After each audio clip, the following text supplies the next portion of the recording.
Nasty, disgusting, ugly. These are just some of the words associated with cockroaches.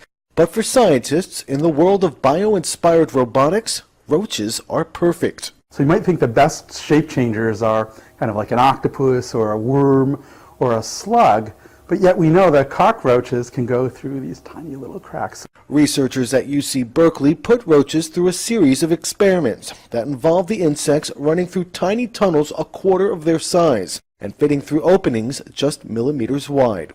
In order to understand how can they go in these small spaces, we actually did CT scans to look inside, and we found no hard part. Exoskeletons in general are composed of stiff but not too stiff plates and tubes connected by compliant membranes.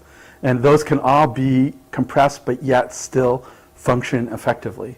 The researchers found that roaches can run nearly full speed, even when squeezing through an area that compresses their body down by half its size. Additionally, the insect's malleable structure can withstand forces 900 times their body weight without injury. It's this list of impressive credentials that has led to CRAM, short for Compressible Robot with Articulated Microstructures, a fancy name for what basically amounts to a robotic roach. It's palm size, it's bigger, so it can contain more payload, sensors and things in the future, and it can be compressed in half, and it still runs in that confined space, much like what we see in the animal. Ick factor aside, it's a roach's uncanny ability to crawl through walls in your house that lays the foundation for robots like this to crawl through spaces in disaster zones to search for survivors.